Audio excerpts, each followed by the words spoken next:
Bonjour à toutes et bonjour à tous, bienvenue pour cette nouvelle revue de marché ce mardi 21 mars. Il est 10 heures du matin. Bonjour Dominique qui me remercie pour mon travail, mais je te remercie aussi de ta présence et de ta fidélité. Je vous remercie tous. Est-ce que vous pouvez, avant que je puisse démarrer, me confirmer si le son et l'image sont OK? Salut Marc, ok, salut, d'accord, c'est bon pour tout le monde. Ok, bonjour Laurent, j'ai beaucoup aimé, bonjour à tous, j'ai beaucoup aimé ton témoignage sur le site. Ce qui m'a fait plaisir, c'est pas tant que tu aies apprécié ma formation, mais le fait de constater qu'elle te soit utile, parce que le but du jeu, c'est bien cela, et on va y revenir parce que tu parles de quelque chose de super intéressant en ce qui concerne les plans de trading. Donc aujourd'hui, donc là vous avez l'avertissement sur les risques qu'il faut bien entendu lire complètement. Et je profite aussi pour dire que lorsque je fais des plans de trading ou quand je partage, on va dire, mes signaux, ce n'est pas dans le but de vous faire trader ou de vous demander de vous suivre, ou ni même de vous inciter à me suivre. Le but du jeu, c'est que je suis formateur Ishimoku, tel que je vais vous le montrer sur mon petit blog. Vous voyez, je suis formateur Ishimoku, j'organise des formations Ishimoku euh, que vous pourrez lire, voir un petit peu de quoi il s'agit ici. Et ensuite, il y a des gens qui font la formation, qui disent un petit peu ce qu'ils en ont pensé. Donc, ce que j'ai beaucoup apprécié dans le témoignage de Laurent, euh, c'est tout ce dont tu parles à propos des plans de trading, du ratio et de la patience. Et ça tombe très très bien que tu aies publié ce témoignage hier à propos de la formation et de l'évolution qu'elle t'a permis de constater dans ton trading, parce qu'on va y revenir aujourd'hui, notamment sur les plans de trading. Donc ce que je voulais dire, c'est que euh, quand on est un formateur, je considère, et vous allez voir, je vais encore faire mieux pour faire taire certaines critiques et mauvaises langues, parce qu'il y en a toujours, mais en même temps, c'est pas très gênant qu'il y en ait. Ça fait partie du jeu, c'est normal. Quand on fait de la formation au trading, le but du jeu n'est pas simplement de dire comment ça fonctionne, mais de montrer soi-même comment est-ce que l'on utilise ce que l'on enseigne. Parce que si finalement on n'utilise pas ce que l'on enseigne, ça n'a que très peu d'intérêt. Et donc c'est la raison pour laquelle je fais ces revues de marché, et c'est la raison pour laquelle je partage sur le forum, comme vous allez le voir ici, mais on va y revenir, mes plans de trading. Donc, si vous venez ici pour la première fois ou si vous regardez en différé sur YouTube, il y a énormément de gens qui regardent ces revues de marché, presque 500 à chaque fois, ou entre 400 et 500 selon les semaines, ce qui pour moi me semble énorme sur ma chaîne YouTube. Si vous regardez cela, vous pourrez voir en visitant aussi ma chaîne YouTube que sur le forum, nous avons des cellules de veille. Les cellules de veille ne sont accessibles et visibles que aux membres inscrits sur le forum, gratuitement bien entendu, et je donne en temps réel, parce que le faire après coup n'aurait aucun intérêt non plus, je donne en temps réel mes plans, et lorsque j'entre en position, je le montre en temps réel, comme c'est le cas sur le DAX la semaine dernière, le 17.3 à 11 heures, et non pas après coup, parce que après coup, tout le monde peut cacher ses pertes et montrer que les trades gagnants.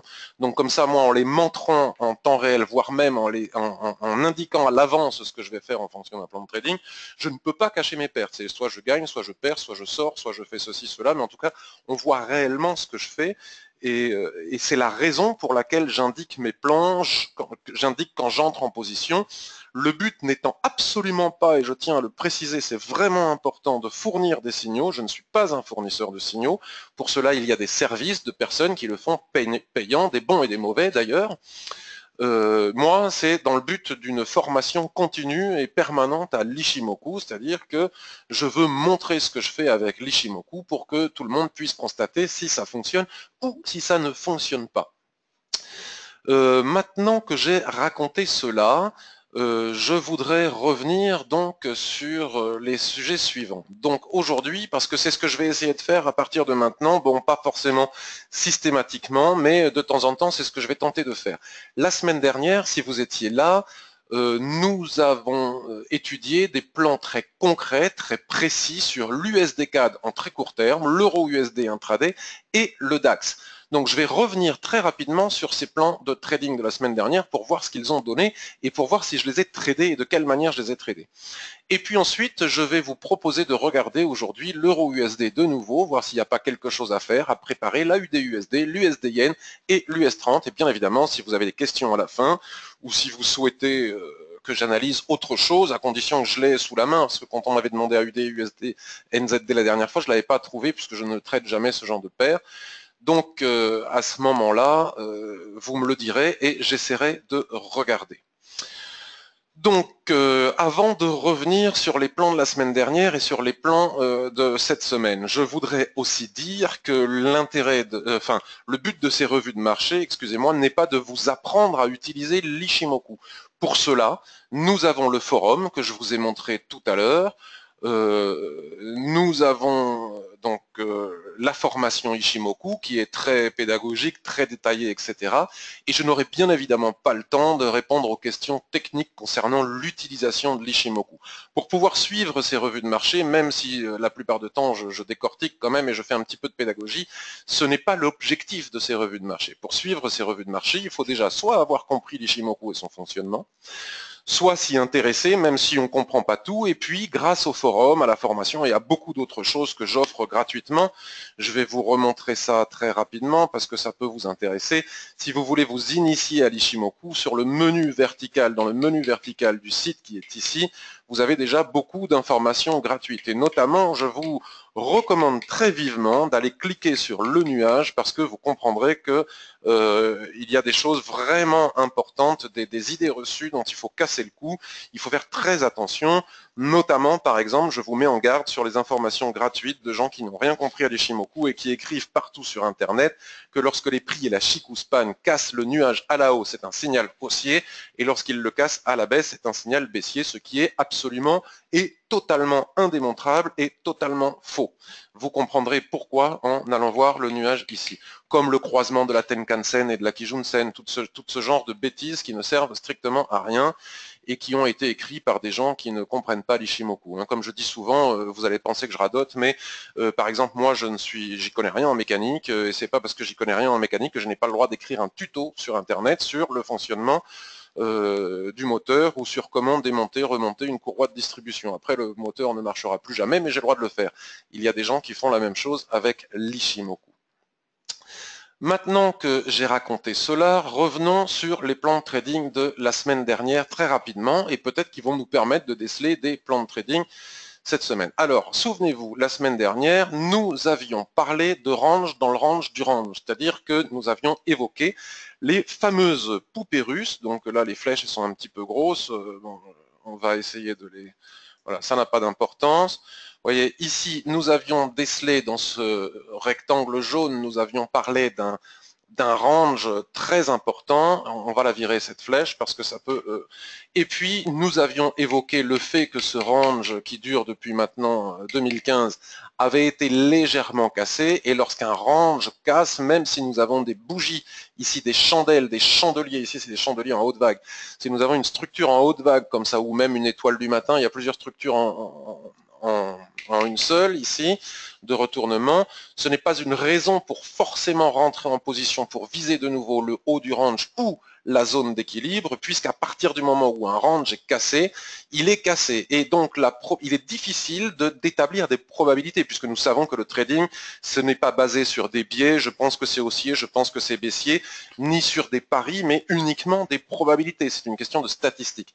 Et donc, la probabilité, lorsqu'un range est cassé, même si les prix réintègrent ce range pour qu'il aille à la zone d'équilibre, les prix, ou qu'ils aillent en haut du range, est faible. On ne peut pas établir cette probabilité, puisqu'il est aussi fortement probable que lorsque les prix ont cassé par le bas le range, c'est ce que j'expliquais la semaine dernière, on puisse avoir un retracement qui peut aller jusqu'à 50%, voire même jusqu'à 62% de Fibonacci. Ici, en l'occurrence, regardez, je parlais d'un retracement sur la Kijun-sen, et donc il va falloir, c'est ce que l'on va voir tout à l'heure, étudier un petit peu ce qui peut se passer éventuellement sur la Kijun-sen ici. Mais nous avions donc décelé ce grand range en weekly, vous voyez, l'intérêt aussi de garder les plans de trading, c'est-à-dire que j'insiste j'insiste sur le fait que le trading, selon moi, c'est une question surtout et avant tout de money management, d'avoir dompté ses émotions, d'appliquer un ratio strict de 2 pour 1 et préparer des plans de trading sans aucune précipitation, sans impatience de vouloir trader à tout prix, attendre que le scénario se réalise pour entrer en position. Et parfois d'ailleurs, ce n'est pas parce que le scénario se réalise qu'on peut entrer en position, parce qu'après il y a une question de timing. Faire des analyses, c'est relativement facile. Rentrer avec le bon timing, c'est un petit peu plus compliqué. Et puis, nous étions descendus sur les unités de temps inférieures et nous avions décelé qu'à l'intérieur du range weekly, nous avions un range comme ça en journalier. D'ailleurs, comme on vient de le voir, cette zone que nous avons ici, ce haut de range que nous avons ici, c'est la Kijun-sen que nous venons d'observer sur le weekly. Et puis, pour terminer, nous avions observé qu'à beaucoup plus court terme, nous avions, alors là j'ai enlevé la flèche qui était ici, hein, donc regardez, ça c'est la bougie du 15, donc la revue de marché je l'ai fait le 14, donc on est en plein dedans. Et ici, c'était le 13, donc c'était la veille. Ça s'était passé la nuit, donc cet excès ne comptait pas. Nous avions aussi décelé, grâce au nuage de l'Ishimoku, hein, on le décèle très facilement parce que l'Ishimoku, grâce au twist et au nuage à l'horizontale, vous le savez si vous connaissez Ishimoku, si vous vous êtes formé à l'Ishimoku, qu'il est très facile de savoir quand est-ce qu'on est dans un range. Et d'ailleurs, voyez, ce n'est pas parce que les prix cassent le nuage par la baisse et Shikou par la baisse que c'est vendeur, ou le contraire. Et donc, nous avions décelé en H4 et en H1 ce range, et donc l'idée de trading que j'avais soumise la semaine dernière, c'était qu'en cas de cassure de ce range, j'expliquais que la probabilité pour atteindre le range daily était très forte, et c'est exactement ce que nous sommes en train de faire ici. Donc, suite à la cassure, nous avons eu un pullback ici, donc il est probable que ces niveaux ici aient permis d'entrer en position sur le H1 ou sur le M15. Vous connaissez le fonctionnement, puisque l'Ishimoku est un système d'analyse dynamique qui permet d'analyser sur plusieurs unités de temps, et lorsque l'on décèle un signal sur une unité de temps X, on vérifie sa faisabilité sur une unité de temps supérieure, et pour le timing d'entrée en position, on peut utiliser les unités de temps inférieures. C'est certainement ce qui a été possible de faire ici en H1 ou en M15, rentrer à 1,07 pour aller visiter les 1,08, donc, ou voire même ici la zone des 1,0780. Donc le plan de trading que nous avons étudié la semaine dernière, c'est à peu près bien déroulé, mais n'a pas été forcément simple, il faut être honnête, hein, le plan de trading s'est bien déroulé, ça n'a pas forcément été simple d'entrer en position avec facilité et de garder la position, puisque entre ce plan de trading que nous avons eu ici, donc là si on regarde sur les unités de temps inférieures, il est probable que nous ayons même eu des signaux d'entrée en position avant sur le M15 ou sur le H1. On ne va pas revenir en arrière, mais soyons honnêtes intellectuellement, nous avons eu entre ce plan de trading et ce niveau qui est en train d'être atteint maintenant, le FOMC, et je ne sais plus quoi encore. Cependant, je voudrais vous montrer aussi que sur mon compte Twitter, j'ai bien annoncé mon entrée en position. C'est-à-dire que je me suis adapté au plan de trading, parce que ce n'est pas parce qu'on a un plan de trading qu'il va s'exécuter exactement de la manière qu'on l'a imaginé ou préparé. Il peut y avoir des variantes, mais à partir du moment où le plan est clair, il n'est pas compliqué d'éventuellement entrer en position. Et donc j'ai indiqué donc la date, vous voyez, c'est le 16 mars, 2 jours après mon plan de trading. Tout ça pour vous démontrer qu'il est nécessaire d'être patient. À partir du moment où on a un plan, on attend qu'il s'exécute ou voir si il n'est pas possible de faire quelque chose, mais il n'est pas nécessaire de se précipiter. Donc vous voyez, j'ai pris 48 pips tel que je l'avais indiqué sur Twitter, ici, à la cassure de ce niveau. Donc là, je ne sais plus si c'est un graphique M15, si c'est un graphique H1, enfin, je ne sais pas où est-ce que c'est écrit, peu importe. Mais tout ça pour dire que j'ai bien suivi ce plan de trading auquel je me suis adapté. Je ne suis pas allé chercher les 1,08, j'aurais pu tenir ma position. Pourquoi? Parce que je l'enseigne aussi, lorsque les prix s'éloignent très vigoureusement de la Tenkan-sen, c'est une situation de surachat qui ne peut durer bien longtemps. Soit les prix retracent violemment, soit on rentre dans un petit range, comme c'est le cas ici, de façon à ce que la Tenkan-sen puisse revenir au prix. Donc, voyez que tout se tient dans mes explications et que j'ai bien suivi mon plan de trading, même si je ne suis pas allé au bout. Donc ça, c'est pour l'euro USD de la semaine dernière. Donc maintenant, nous allons revenir sur le plan de trading USD-CAD. Alors, USD-CAD, il est ici. La semaine dernière, il n'y avait pas beaucoup de volatilité. Les plans de trading étaient extrêmement limités, ce qui est encore le cas aujourd'hui. J'en suis désolé, mais c'est comme ça. Hein. Quand il n'y a pas de volatilité, il faut faire avec. Soit il faut patienter. Le trading, c'est comme ça. Hein. Il y a des jours longs où il ne se passe rien. Puis de temps en temps, des plans se déclarent. Et c'est à ce moment-là qu'il faut savoir trader. Il ne faut pas trader quand il n'y a rien, il n'y a rien. Parce que soit vous attendez, vous êtes dans les bonnes périodes. Il y a toujours quelques jours par mois où il y a de bonnes périodes, où les plans se déclenchent, où il y a de la volatilité, où il est facile de gagner de l'argent. Et puis après, il y a de très longues périodes où il n'y a rien à faire et les traders particuliers veulent quand même trader et c'est dans ces moments-là qu'ils perdent tout ce qu'ils ont gagné quand c'était facile. Et comme ça leur déplaît, ils augmentent le levier, ils font n'importe quoi avec le money management et c'est comme ça qu'on finit par perdre beaucoup d'argent.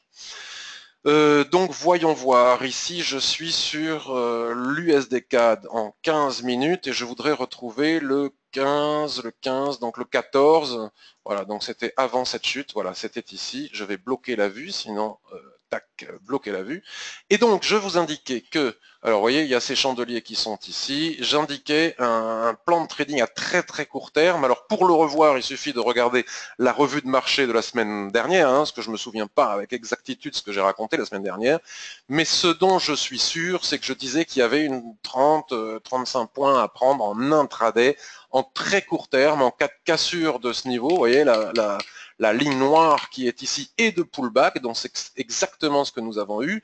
Regardez ici le 14 à 12h45, c'est ça, j'ai fait la revue de marché à 10h, et donc ça s'est produit à 12h45, je disais qu'il fallait surveiller cette possibilité de trader l'USD-CAD. Regardez, cassure, on n'entre pas spécifiquement après une cassure, pullback, on pouvait rentrer ici, et je proposais éventuellement d'aller chercher les 1,3510. Sauf que j'ai parfaitement le souvenir d'avoir dit que c'était quand même compliqué ce plan de trading et qu'il fallait peut-être l'éviter parce que même si l'Ishimoku nous donnait des objectifs à 1,3510, il fallait toujours tenir compte des chiffres ronds et qu'il n'allait peut-être pas être simple de casser les 1,35 pour aller chercher les 1,3510 et c'est exactement ce qui s'est produit. Donc on pouvait rentrer ici et sortir à 1,35, 34,95, mais ça n'était pas facile d'aller chercher les 1,3510 puisque le marché tient toujours compte des chiffres ronds, autrement dit les 1,35 dans ce cas. Puis après, il y a eu une dégringolade, bon, mais ça c'est une autre histoire. En tout cas, ici, nous avions notre petit plan. Et puis il y avait le DAX. Alors on va retourner voir le DAX parce que c'est un actif qui, pour des raisons qui m'échappent, qui est très tradé par les particuliers, sans doute parce qu'il est un peu plus volatile et qui permet d'assouvir l'impatience, notre impatience en tant que trader particulier, mais en même temps il provoque aussi énormément de pertes, vous pouvez me croire. Donc le DAX, je ne me souviens plus non plus comment est-ce qu'on avait préparé notre plan de trading. Hein. Pour cela, il suffit de regarder la revue de marché de mardi dernier. Nous avions décelé, vous voyez là, je suis au 2-3 ici, donc nous avions décelé ce range.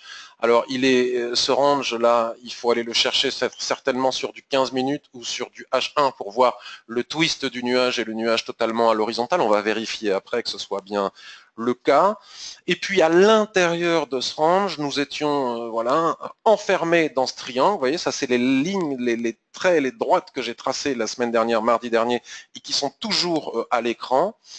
Je n'ai rien changé, d'où l'importance de toujours laisser traîner des droites, parce que regardez, ce qu'on a tracé la semaine dernière, d'ailleurs, si je l'étale, ouais, si j'étire ma droite, c'est comme par hasard, c'est exactement là que les prix sont en train de buter. Donc c'est vraiment important de toujours laisser traîner nos vieilles droites, nos vieux rectangles et nos vieilles analyses qui vont nous aider à mieux comprendre le marché tel qu'il est au moment présent. Donc l'idée était qu'à l'intérieur de ce rectangle, nous avions un triangle comme ça, chartiste, hein, ça va très bien, le chartisme, les lignes de base comme ça du chartisme avec l'Ishimoku, ça va très bien. Et donc l'idée était de ne pas avoir de biais haussier ou de ne pas avoir de biais baissier. Je trouve ça ridicule, moi, les biais baissiers et haussiers, notamment sur les indices, les gens qui veulent absolument que ce soit baissier ou haussier, qui se disputent sur les réseaux sociaux pour savoir si c'est l'un ou si c'est l'autre. À long terme, c'est très haussier, il n'y a absolument aucun signal de vente. Et à court terme, on pouvait éventuellement envisager de vendre la cassure ici du triangle pour aller venir chercher le bas du rectangle ici, ou acheter la cassure du triangle pour aller chercher le rectangle qui était ici de la ligne que nous avions tracée ici, regardez, chirurgicale, un niveau qui nous a été donné par l'Ishimoku sur les unités de temps supérieures. Et si ce niveau cassait, on pouvait envisager d'aller chercher toujours les 12 400 et des poussières, ce qui est d'ailleurs toujours d'actualité. Moi, qu'est-ce que j'ai fait? Alors, qu'est-ce que j'ai fait? Alors, attendez, parce que du coup, je ne trouve plus, j'ai dû la fermer. Tac, on va y aller ensemble. Voir les sujets actifs, non. On va faire index du forum, paf. Les cellules de veille, regardez les fameuses cellules de veille, vous ne pouvez les voir que et à l'unique condition d'être inscrit sur le forum, cellules de veille court terme. Tac, on va à la dernière page, comme ça je vous montre comment ça marche. Bien, le plan aussi de Thierry est tout à fait intéressant ici. Et regardez le 17.3 à 11 heures, cellule de veille, pim, j'annonce que je vais entrer en position, donc ça vous amène ici. Et j'ai indiqué en temps réel comment j'étais rentré, où est-ce que j'ai mis mon stop, mon objectif, patati patata, toujours en suivant le plan qu'on vient de voir, ou en tout cas le plan adapté, mais toujours suivi. Et puis j'explique, vous voyez, j'essaye d'être assez sympa, je fais des mises à jour du trade sans arrêt, paf, paf, paf, mise à jour du trade, toujours mise à jour, 17h45, je reviens et je vois que ça n'a toujours pas évolué. Et puis ça devait être vendredi dernier, donc si je ne dis pas de bêtises. Et puis finalement, ça n'a pas décollé. Je n'ai pas réussi à aller à l'objectif que je me fixais. Je ne veux pas garder ce trade en over weekend, c'est trop dangereux. Nous n'avons pas de stop garanti chez FXM, mon broker. Donc j'ai encaissé la position avec 30 points. Et ensuite, Marc me demande, et pourquoi tu n'es pas sorti en haut du range? Je réponds clairement à la question. Et voilà comment est-ce que j'ai tradé mon petit plan DAX, même si je ne suis pas allé au bout de l'objectif que je m'étais fixé. Très bien. Maintenant, voyons voir ce que nous avons à nous mettre sous la main aujourd'hui. Euro-USD, AUD-USD, USD-Yen, US30. Euro-USD, si vous le voulez bien, je le laisserai pour la fin. Je vais commencer, et alors on va revenir sur le DAX aussi, puisque Triad, qui est avec nous, un membre très actif du forum et qui écrit d'ailleurs un suivi du DAX qui est extrêmement intéressant et enrichissant, qui permet de bien comprendre l'utilisation de l'Ishimoku et en même temps qui nous propose et nous partage avec nous un plan, un suivi permanent du DAX, et donc merci beaucoup. Nous a parlé de l'USD Yen et nous a aussi parlé du DAX, donc je vais y revenir juste après. D'abord, je voudrais revenir sur l'AUD-USD. Sur l'AUD-USD, nous avons ici une tendance baissière qui est représentée par l'inclinaison baissière du nuage, et nous avons ici, tel que je vous l'expliquais en introduction, un nuage totalement à plat qui twiste sans arrêt et qui nous indique que la tendance baissière est terminée, qu'il n'y a pas encore de tendance haussière et que les prix sont en dérive latérale. Donc d'habitude je fais des petits rectangles jaunes, là j'ai fait des droites, mais c'est exactement la même chose. Donc nous avons ici la borne haute de ce range et nous avons ici la borne basse de ce range. On pourrait ajouter ensuite une ligne plus basse en cas de cassure par le bas. Mais comme on est en haut ici, on ne va pas s'intéresser pour le moment au bas. Ça, je ne sais pas ce que c'est. On va l'enlever. Tac. Donc la question est la suivante. Faut-il se préparer à acheter l'AUD-USD ou faut-il se préparer à continuer à trader le range? Donc tant que nous ne sommes pas arrivés à la clôture weekly, c'est un petit peu difficile, et nous ne sommes qu'en début de semaine, d'envisager de vendre. Parce que vous voyez, pour vendre, il faut, comme je l'explique dans la formation, attendre des mèches hautes, ce qu'on appelle des soulèvements avec une augmentation de volume. Je ne vais pas revenir en détail. Donc pour le moment, je ne considère pas que nous puissions vendre pour venir chercher la zone d'équilibre du range et voir le bas du range, ce serait prématuré. Par contre, on peut peut-être se préparer à acheter. Cependant, il faut faire attention, puisque vous voyez, à chaque fois, il y a eu des excès qui n'ont pas réussi à dépasser les 0,7780. Il faut quand même faire attention. Et si on venait à acheter cette zone, comment est-ce que nous pourrions l'acheter, pour viser quel objectif et avec quel timing? Alors, je vous disais tout à l'heure qu'à partir du moment où on décèle une opportunité quelque part sur une unité de temps X, on peut basculer sur l'unité de temps immédiatement supérieure. Donc, c'est ce que nous allons faire, en l'occurrence ici le graphique mensuel, pour étudier la possibilité d'aller chercher des objectifs. Donc là, c'est très clair et ça vous permet de constater que l'Ishimoku, c'est une question d'espace. Donc ici, au niveau de l'espace, il semblerait que la Chikuspan, une fois qu'elle aura franchi les prix, alors là c'est délicat parce que vous voyez, les 0,7787 bloquent, hein, les 0,77, voilà, tant que la Chikuspan n'a pas franchi les petits prix qui sont ici, c'est pas un excellentissime signal et on ne peut pas dire que la probabilité d'arriver à l'objectif soit très importante. Cependant, on peut faire une poussée ici, nous ne sommes que le 21-3, on peut faire une poussée intraday ici, et puis finalement, que ça se termine exactement comme ici avec une mèche, qui re-rentre à l'intérieur, qui repasse sous la résistance qui est ici. D'accord? Donc, on peut en intraday tenir compte des objectifs que nous délivre l'Ishimoku. Donc, a priori, le premier objectif que nous délivre l'Ishimoku et qui se tient très bien, c'est la SSB plate qui est ici, elle-même alignée au plat Kijun qui est ici, lui-même aligné au plat SSA qui est ici. Un tout petit plat SSA qui est ici, c'est très important lorsque l'on est sur un graphique mensuel. Vous le savez si vous connaissez l'Ishimoku. Mais si vous connaissez l'Ishimoku, vous savez aussi autre chose, c'est que les petits angles comme ça, notamment sur les unités de temps supérieures, sont de véritables pièges, c'est-à-dire qu'avant de viser cet alignement de ligne de l'Ishimoku qui est ici, nous devons impérativement tenir compte de l'angle droit de la Kijun-sen qui est ici. Donc je dirais que l'objectif que nous pourrions éventuellement atteindre, la probabilité, si on casse le range sur les unités de temps inférieures, atteindre ici les 0,7837.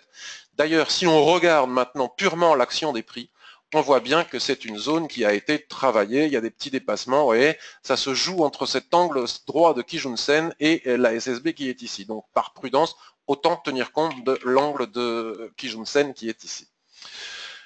Donc maintenant que l'on a décelé cela, on peut revenir sur des unités de temps plus courtes et s'apercevoir que ce n'est peut-être pas si simple, parce que regardez, toutes les tentatives échouent ici, donc on va abaisser notre objectif sur les mèches qui sont ici, et on va remonter notre ligne de déclenchement sur les plus hauts qui sont ici. Donc l'espace se réduit, donc entre 0,7763 et 0,7841, veuillez m'excuser, on pourrait avoir ici un signal pour rentrer en intraday, mais bien évidemment pas avant. Et il va falloir aussi se méfier des clôtures, hein, comme vous le savez. Donc maintenant, si on bascule sur une unité de temps plus courte, on voit que c'est pas si mal, parce que regardez, ici, nous avons nos plus hauts H4. Donc, si jamais les prix viennent à casser ici les 0,7764, alors, je fais une petite parenthèse. Jamais pendant ou avant ou juste après des statistiques importantes, hein. Il faut bien évidemment toujours regarder le calendrier électoral, j'allais dire, le calendrier, les statistiques économiques avant d'entrer en position. D'ailleurs, les stochastiques ici ne sont pas inintéressantes, elles sont sur une zone basse, donc on pourrait envisager qu'on ait une poussée ici. Donc en cas de cassure des 0,7765, je pourrais peut-être envisager de laisser casser, attendre un pullback sur les lignes de l'Ishimoku qui vont remonter sur les unités de temps inférieures. C'est à cela que vont servir les unités de temps inférieures pour le timing maintenant d'entrer en position pour aller visiter les 0,7847, c'est-à-dire 70 points à prendre ici. Ce n'est pas inintéressant. Donc voilà le plan de trading que je vais surveiller cette semaine. Ici, nous avons une configuration chartiste qui est tout à fait intéressante. Regardez cette magnifique cassure, le mât, et puis nous avons ici la configuration en drapeau haussier, hein, ça a peut-être un autre petit nom, je ne me rappelle plus trop comment on dit. Voilà. Donc ça, c'est une configuration absolument haussière. Donc si on vient à casser ici ce niveau, la probabilité pour qu'on aille chercher le niveau que nous venons de déceler sur les unités de temps supérieures ici est forte. Jamais après cassure, surtout si la cassure se fait loin de la Tenkan-sen, mais après pullback. Ça, c'est pour l'AUD-USD. Je vais revenir maintenant aux questions pour m'assurer que tout le monde continue à bien m'entendre. Alors, Daniel, tout est parfait. Tu ne peux pas rester devant ton écran. Fais-tu des achats avec des ordres au conditionnel? Jamais. Alors, évidemment que je ne peux pas rester devant mon écran, mais enfin, j'ai quand même le temps. Vous voyez, avant de passer à la suite, Daniel, le plan de trading que j'ai décelé sur le DAX et l'euro USD la dernière fois, il a mis 2 jours avant de se déclencher, donc il n'y a pas le feu au lac. Et là, par exemple, c'est effectivement, tu as raison, soit je suis là au bon moment, soit je suis pas là. Mais en tout cas, en ce qui me concerne, hors de question de passer des heures et des heures avec les yeux scotchés sur un écran. Je l'ai fait par le passé et j'ai peut-être j'ai cru que j'allais devenir fou, donc maintenant la vie ne consiste pas à passer son temps devant un écran, à regarder des graphiques qui bougent, et en particulier, ou qui ne bougent pas, en l'occurrence, c'est le cas depuis quelques jours. Et si j'entre en position, j'ai mon stop, j'ai mon objectif, j'ai mon ratio de 2 pour 1, lire la partie money management de la formation, et je laisse courir, et si je rentre, si j'ai perdu, si j'ai gagné, ça n'a aucun type d'importance. Ça me provoque une petite frustration si j'ai perdu, mais rien de grave parce que j'ai un money management strict et notamment un respect des ratios qui fait que même si je perds 1, 2 trades, 3 trades d'affilée, il y a vraiment pas de difficulté majeure. Il me suffira d'en gagner un la fois d'après pour effacer toutes les pertes précédentes. Et si je les gagne, par contre, bah, du coup, je dégage des bénéfices et puis je prends, vous savez, moi, je fais 1, 2, 3, 4% par mois, des fois 0. J'ai pas, voilà, c'est déjà énorme, je trouve, que de le faire ainsi. Si on cherche à faire plus, on perd tout. Donc là, effectivement, si j'attends la clôture H1 pour pouvoir entrer en position, ben, d'abord, je vais m'en aller, et si je reviens en fin d'après-midi et qu'on est ici et que j'ai pas pu rentrer en position, ben tant pis. J'avais un plan de trading dans lequel je ne suis pas rentré en position. Mais c'est rare que ça se passe comme ça, à part pendant les statistiques, les prix, vous voyez, là on est sur du H1 et ici nous sommes le 15 mars et depuis le 15 mars, on peut pas dire que ça ait bougé beaucoup, donc je vois pas pourquoi ça changerait. Donc on peut éventuellement rentrer, laisser casser ici, puis on revient 1 heure plus tard, on voit s'il y a eu pullback sur les unités de temps inférieures et on entre en position. Et donc non, je n'utilise pas d'ordre conditionnel parce que je considère qu'il ne faut pas le faire, parce que le trading consiste à attendre la clôture des chandeliers, sinon on s'expose à des mèches. Donc je vais vous faire un petit dessin pour vous démontrer ce que je raconte. Je ne comprends pas qu'on puisse utiliser des ordres conditionnels parce que un signal d'achat peut très bien se transformer en signal de vente en clôture, puisque vous savez très bien que si nous avons ici, hop, on va faire un chandelier comme ça, c'est ce que j'explique dans la formation. Vous avez ici un chandelier qui pousse au-dessus de la ligne de déclenchement de notre éventuel trade, d'accord? Si on utilise un ordre conditionnel, on lui demande de se déclencher, par exemple, à 0,7780. Donc là, l'ordre conditionnel se déclenche, les prix poussent, ils n'arrivent pas à l'objectif, puis finalement, en clôture H1, puisqu'ici nous sommes sur du H1, on clôture sous la ligne de déclenchement avec une longue mèche au-dessus. Cette configuration en chandelier japonais est une étoile filante sous la résistance, donc ce que l'on croyait être un signal d'achat se transforme en signal de vente et nous allons perdre notre trade. Les ordres conditionnels ne tiennent pas compte de la clôture des chandeliers, sauf à les programmer, mais ça je ne sais pas faire, pour qu'il en soit ainsi. Si on pouvait déclencher des ordres conditionnels en clôture, je les utiliserais. Mais puisqu'ils ne tiennent pas compte de la clôture, je ne les utilise pas. Je considère que c'est un magnifique moyen de perdre son argent. Et ça va complètement à l'inverse des règles fondamentales de base du trading. J'ai parlé de quoi d'autre? Donc voyons voir. Donc ça c'est pour l'AUD USD. Donc nous avons notre plan de trading sur l'AUD USD. Je répète pour les gens qui viennent d'arriver après que je ne donne pas ici des cours Ishimoku. Donc si je vais très vite et que ça vous semble peu pédagogique, veuillez m'en excuser. Il faut déjà avoir compris l'Ishimoku pour suivre ces revues de marché, ou alors ces revues de marché vous donneront envie de vous intéresser et d'apprendre l'Ishimoku, mais je ne donne pas des cours, donc c'est pour ça que je vais très vite. AUD USD c'est fait, USD Yen, je vais essayer d'aller un petit peu plus vite maintenant. USD Yen, alors là je voudrais dire à Triad qui a dit j'ai gardé ce range en mémoire, pareil, c'est exactement ça qu'il faut faire. Et nous allons constater ici, donc ça c'est quelque chose que j'expliquais en coaching, les tendances à l'intérieur des ranges, comprendre pourquoi. Alors, vous voyez, la dernière fois, il y avait une personne qui me demandait en coaching privé pourquoi est-ce que je disais qu'il ne fallait pas acheter le repli sur la Kijun qui est ici dans le sens de la tendance. Donc on va enlever le rectangle. Donc vous voyez, je vous montre quand même des choses.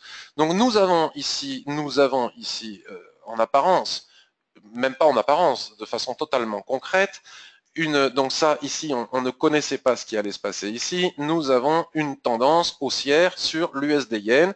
Et donc, il est écrit dans plein de bouquins, un petit peu facile, que en tendance, lorsque les prix se replient sur la Kijun, c'est souvent un bon endroit pour envisager d'acheter et suivre le sens de la tendance. Et les personnes ne prennent pas la peine de nous expliquer que oui, à condition de savoir où commence une tendance et où se termine une tendance.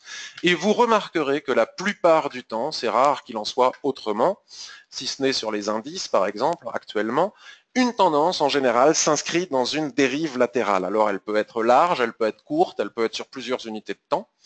Donc grâce à l'Ishimoku, lorsque nous avons un nuage complètement à plat qui twiste sans arrêt comme ça, nous savons que les prix sont dans une dérive latérale et que dans une dérive latérale, les prix ne tiennent pas compte de la tendance lorsqu'ils arrivent sur la borne haute ou sur la borne basse de ce dernier. Puisque ce que font les prix lorsque nous sommes en dérive latérale ou en range, c'est de partir du bas du range pour aller en haut du range. Et lorsqu'ils sont en haut du range, comme vous pouvez le constater ici, ils ont tendance à aller vers le bas du range jusqu'à ce qu'ils cassent dans un sens ou d'un autre, ou qu'ils fassent une rotation partielle à l'équilibre tel que on le voit dans la formation ou sur le forum. Donc, il est totalement idiot de ne voir que les tendances. Malheureusement, les gens sont obsédés, selon moi, par les tendances, sans tenir compte du fait qu'une tendance s'inscrit très souvent dans une dérive latérale.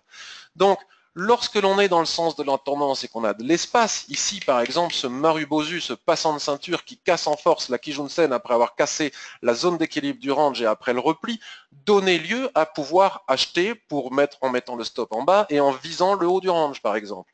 Mais ici, acheter le repli de 50% de cette hausse sur Kijun dans le sens de la tendance est idiot, dans le sens où l'espace qui nous reste est très faible d'une part, puisque si on achète ici, ce n'est pas parce qu'on achète sur la borne basse de ce canal et sur la Kijun, le repli sur Kijun, qu'on va aller chercher le haut du canal.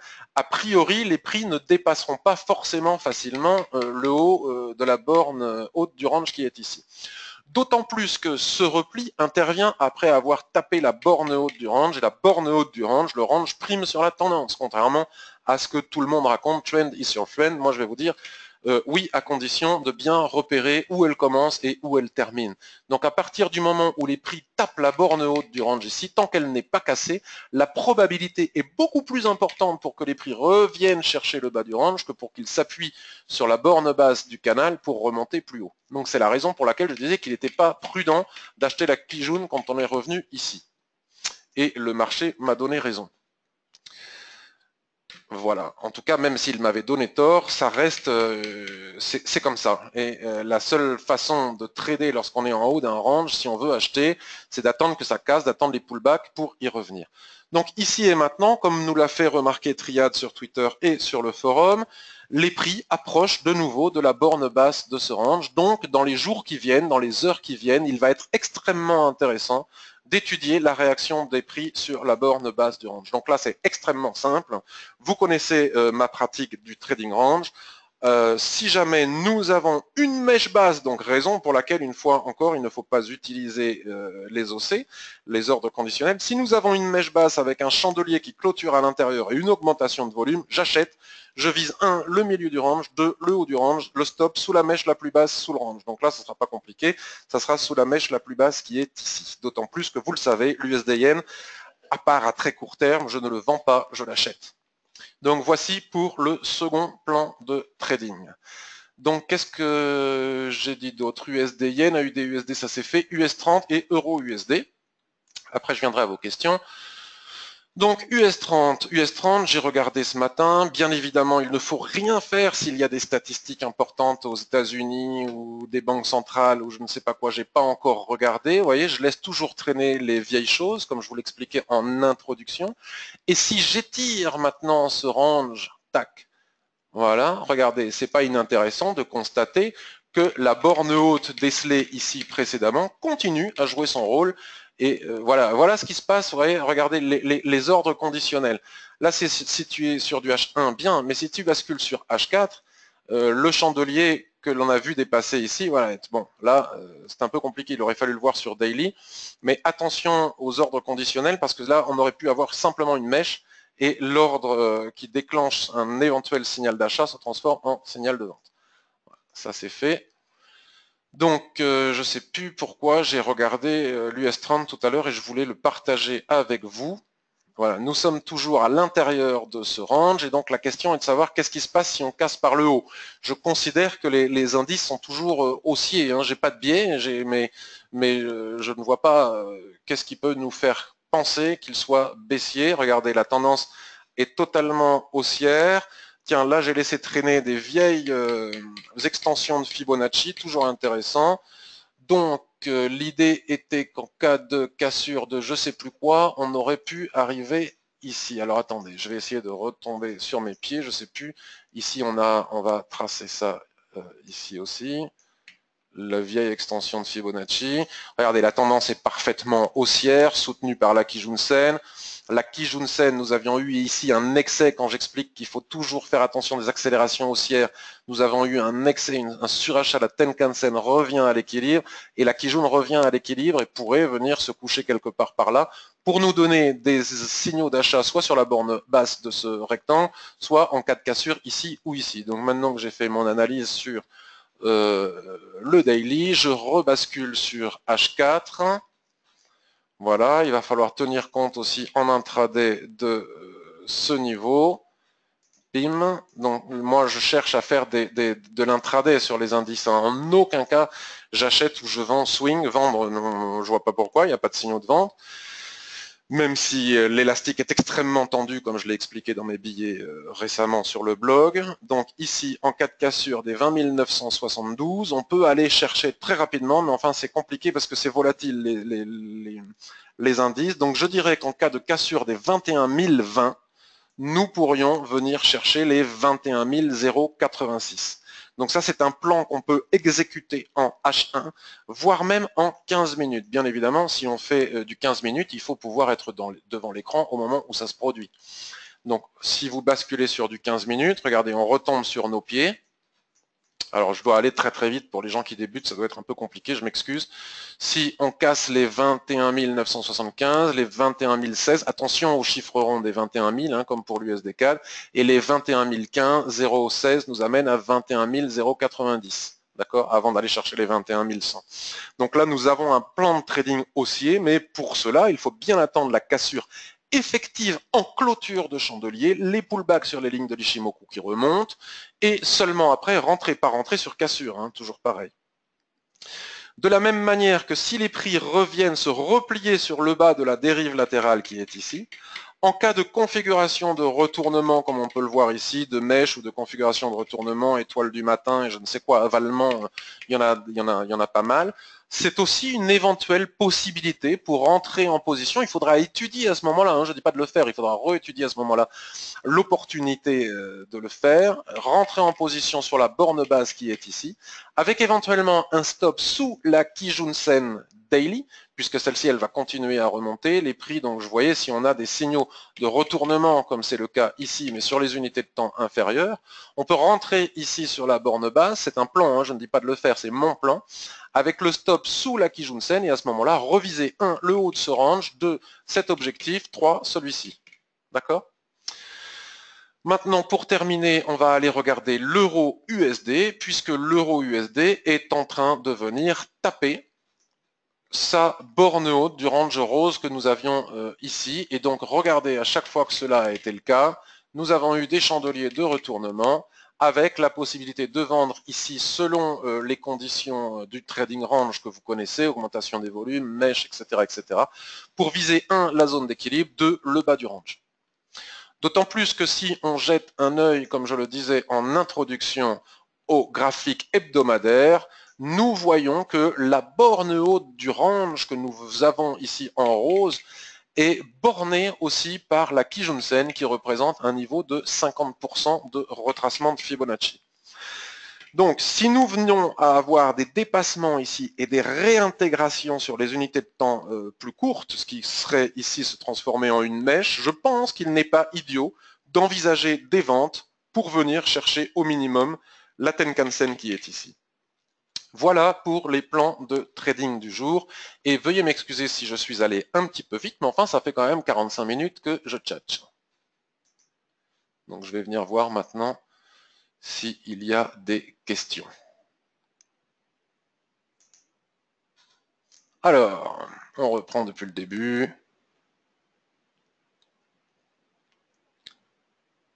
Si, bien sûr. Lionel me dit, USD Yen, tu ne regardes plus les plats SSB mensuels, bien sûr.